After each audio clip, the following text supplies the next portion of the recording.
What's up, guys? It's Tone Loke here for a vlog number 3. Now, I did get your feedback for my last vlog and the fact that you guys did not like how I was playing a video game while I was vlogging, so I was a little bit inconsistent, a little bit incoherent. So this one is just me talking into the mic, and then I'm going to put some gameplay footage into the background.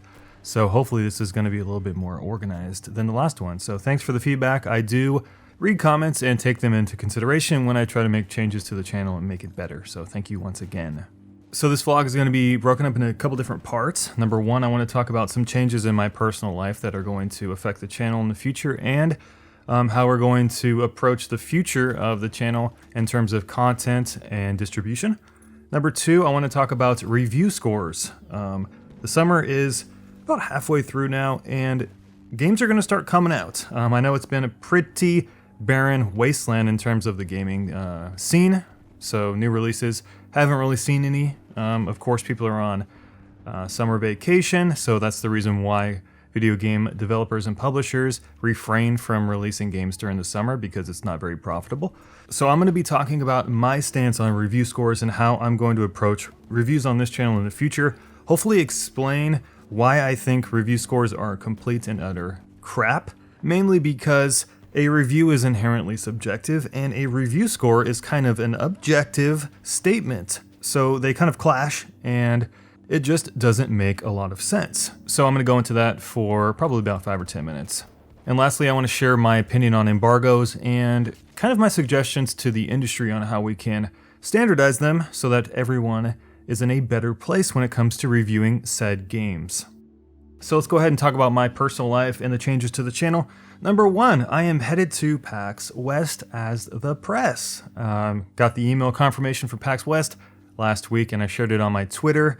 Super excited. Last year, actually about a year ago today, almost, I had 1 subscriber, which was myself. And today we're looking at 119,000, and we are going to PAX as the press. So I couldn't be more happy. I want to thank you guys before I start this vlog, just for the continued support over the life of my channel. I know it's kind of only been around for a little bit, but gotten a lot of great feedback from you guys, and when you comment on my videos and you thumbs them up, I take note of that, and I try to incorporate your guys' critique and criticisms and your thumbs up and thumbs down to kind of guide me in the direction of my channel. There's kind of an interesting dialogue that gets thrown in and around a community of a YouTuber, and that is kind of, how much do you let the audience dictate what you do on your channel? Now, my perspective on this is, ultimately, I have the final say in everything that I do. However, critique and criticism is a very integral part of becoming a better person in general in life. If you walk through your whole life and you don't take any critique or criticism from people, I think you'll be a very one-dimensional person. That might not be a bad thing for you personally, but for me, as someone who is kind of in the public spotlight, at least on YouTube, I need to be as open as possible, because the growth of my channel depends on how happy my community is. I'm not one of those YouTubers that says to myself, I don't care what anyone else thinks, I'm just going to do whatever I want. I think that leads you into a realm where you become very polarized as a person, and I don't ever want to get to a spot where I say I'm immune from criticism. So what I'm trying to say is, I do listen to you guys, but ultimately I have the final say. So with that out of the way, let me tell you a little bit about some personal life changes and how we're going to be adjusting content and the future of the channel. So number one, I'm going to be moving, hopefully sometime in the next month and a half. So I've been living in an apartment in one of the busiest, most traffic congested areas in the world for the past year. Recording audio for this channel has been an absolute nightmare. It takes me forever to record audio. For even a 5 or 10 minute video, it could take me about an hour to record 5 minutes of audio, because there are so many cars, so many motorcycles, there's a train track nearby, there's planes above me, sirens going by, people walking outside. I live literally 10 feet from the road, right? There's a sidewalk right outside my front door, people walking by, screaming, yelling. It's an absolute mess, and I can't wait to get out of this hell. The place is nice, however, there's a stoplight right where my kitchen is, right outside my kitchen, so if there's a motorcycle or a really loud car that gets stopped at a red light, blaring his music with the super loud exhaust, I might have to sit there for 2-3 minutes while this red light kicks over. and just sit there staring at my monitor while I'm trying to record audio. So it's just a fucking mess, and it really inhibits my ability to do different kind of content. I could not vlog appropriately, right? I can't really sit here and talk for 10 minutes straight with the mic on because there's just no way it's going to remain quiet. So houses in the future, hopefully going to build a little bit of a sound studio behind me as well. So the audio quality is actually going to get even better in the future. So pretty stoked about that. Now, in terms of PAX is coming up. I'm going to be leaving on August 28th, or I think it's maybe August 27th, through the 1st of September. I got a hotel out there. I'm going to be doing some interviews. As the press, I do get to go early into the convention, so I do have some time to talk to developers, do some interviews, play some games. So what I think I'm going to do, based off of popular feedback in the past from other channels, is I am not going to record audio or gameplay at the convention. I'm most likely going to get B-roll footage and then record my thoughts and impressions after when I get home on my RE20 so that the actual video sounds as it should, as you come to expect on the channel. That's going to make my videos, of course, studio quality. Not to talk any shit or anything, but a lot of YouTubers go out there with really shitty mics, laptop footage. They record in hotels on really shitty internet connections with webcams or whatever, and none of that's very organized. It's way too long because it's not curated. So I'm going to get around that by coming home and personally preparing videos after, when I am in a more comfortable position with more professional quality technology at my disposal. So that's pretty much how I'm going to be preparing for PAX. I've never gone to a convention before. Maybe one of you guys who has gone before, maybe a YouTuber in the comment section, can tell me what to expect from PAX.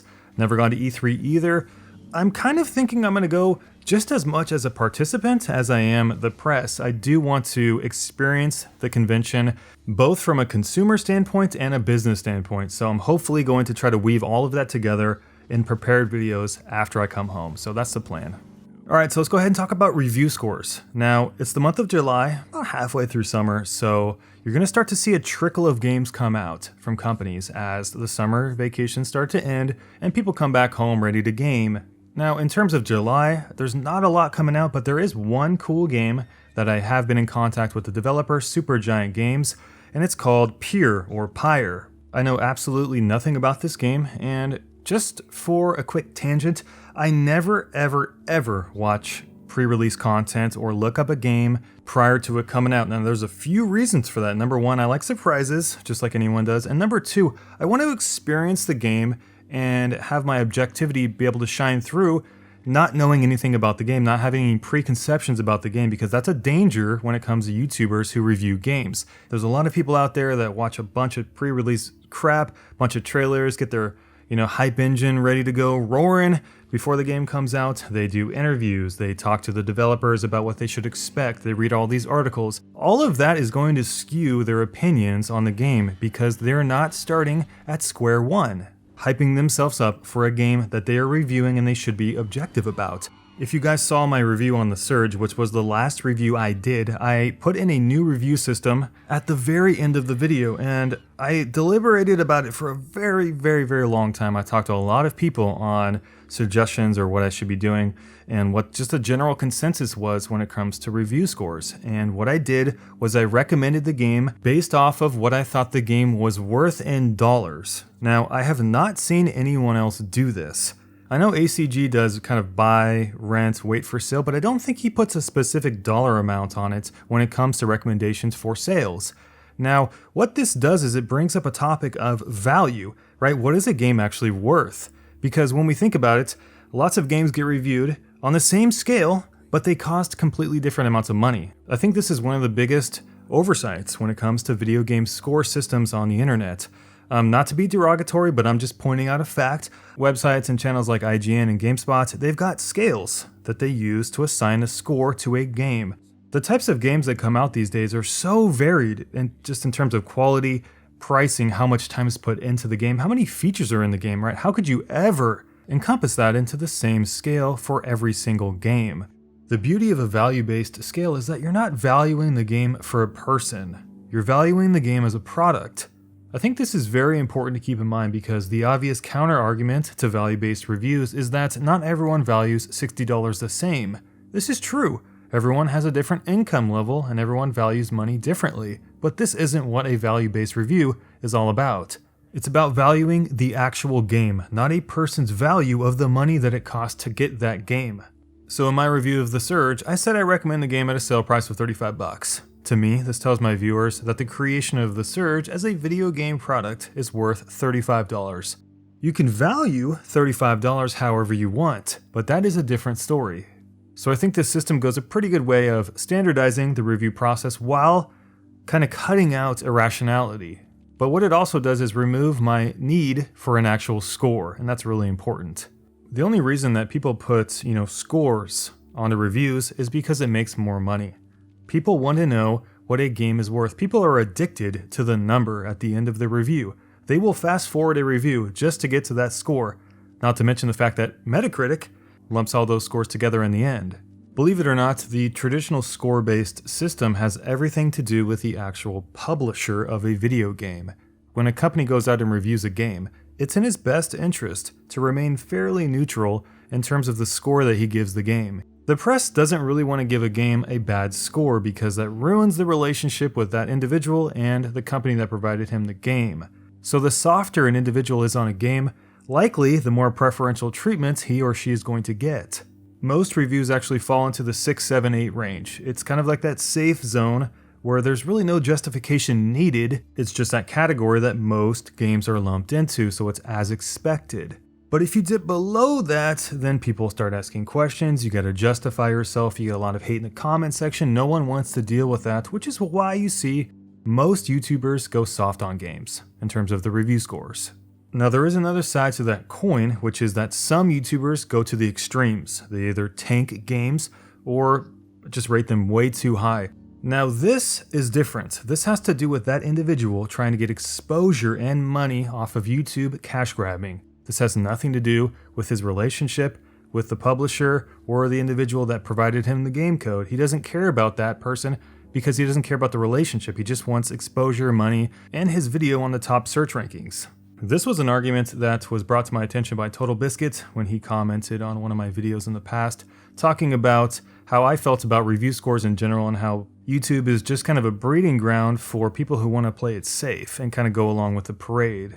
His argument is very valid, however that is a different thing entirely, which is cash grabbing on YouTube by being extremist. There are a lot of people out there that do this, but once again, we're talking about the relationship between a YouTuber and the press or that publisher, so just two different arguments. So to recap this point, I think that slapping a score on a game is just doing a disservice to the game. So in the future, I'm going to continue with this value-based review system and try to put a number on a game in terms of its direct value as a product. So this is going to perfectly lead me into my next topic, which is embargoes. So currently right now, when a company puts out a video game, they have the choice to give review copies to YouTubers or the press to review their game before they come out. It's usually a very good idea for companies to do this because it gives them free marketing on YouTube, of course. Some companies, for whatever reason, they just don't understand this concept of marketing, and you'll see a lot of games come out that don't get reviews right away. That's because they didn't supply any review codes for whatever reason. Maybe they didn't understand it. Maybe they were ignorant, maybe they just didn't have enough time or energy for it, but a very wasted opportunity. So other companies, what they do is they choose a review embargo date. They send out review codes in advance to YouTubers and the press with a predefined embargo date. Now this embargo date is the date that the press can post reviews. Now this is usually 1 week before the game comes out, maybe a few days before the game comes out. What this does is give reviewers some time to complete the game and prepare a video before the game comes out and then release it in tandem with everybody else, so it's a fair practice. Now other companies do a little bit of a shady thing, what's called stacked embargoes. Now this is a very real thing. Companies will give review codes to a very select group of people, maybe YouTubers who they know will give a good message about their game. They then give them a separate embargo date, which is sometimes a week, maybe even 2 weeks before everybody else. This is the bullshit that I want to talk about. They then get to post their videos earlier than the rest of us. Now, if you know anything about YouTube, if you don't get your review out the second the embargo hits, you might as well not even post that video. It's that competitive. You must get your review out the second everyone else does because you have to remain competitive. And if you're not competitive, you're not making any money. And you want to make money as a YouTuber. Trust me, we love our job, but we want to make money and we want lots of exposure because we care about the things we do and we want to share them with as many people as possible. And we can only do that if it's fair playing grounds. I've made this recommendation before and I want to kind of make it known once again. I think that we should standardize review embargoes to 1 week before the release of all games. Companies have all the right to choose who reviews their game, right? We're not going to change any of that. We just want to make sure that those who do get the codes can release them at the same time and have ample time before the release of the game to play the game thoroughly to put out a proper review, because we don't want anyone rushing reviews. That's a bad thing, and that happens when companies don't give us enough time before the embargo date. It happens all the time, trust me. Just look at Prey, the game that just came out by Bethesda. They gave the codes to reviewers and YouTubers like 1 day before the release of the game. So when the game came out, there was no reviews. And the reviews that did come out in the next couple of days were so incomplete and garbage that they really didn't hold any authenticity because they rushed the review just to make money. We don't want that happening on YouTube. So ultimately, my recommendation is if you do give game codes out and you set an embargo, standardize it to 1 week before the release of the game so that everybody has time to complete the game and do a proper review so that consumers, you guys, have more conclusive reviews before the launch of a game to make a proper buying decision. Companies, that means you better send your review codes 2 weeks before the game comes out so we have 1 week at least to play the game. So just a few more things before we wrap up here. Number one, I want to thank my first 20 or 25 patrons. I set up my Patreon just a few weeks ago. I kind of casually announced it on my vlog. I'm hoping to get a little bit more support in the future because CPM rates on YouTube are at an all-time low in terms of the calendar year. So it's kind of a struggle to work so hard to put out YouTube content and then kind of see the returns slowly getting less and less and less every single video. So if you do have the ability to support me on Patreon and you like the work that I do, I encourage you to head over to patreon.com/downwardthrust. There's some cool rewards and we got a pretty cool private Discord forming. There's a small group of us having some cool conversations on a nightly basis about video games and talking about the future of the channel. And I also share some of the things that I'm working on in the Discord, so you can kind of get a heads up of what to expect on the channel before it actually hits the channel. So it's just there if you'd like to support me, and there's a few perks for you in return. Now also, I want to let you guys know that I do have a mailbox for you guys to submit your questions for Q&A videos that I plan to do on this channel. The address is dwt.mailbox@gmail.com. Go ahead and send me your emails and I will host a few of those questions that spark conversations and Q&A videos down the road. Alright guys, that's it for me today. If you have any questions for me, just drop them down below, or if you have any suggestions on how we can make these vlogs better, just drop a comment and we'll talk about it down below in the comment section. Alright guys, have a great rest of your day and we'll talk to you later.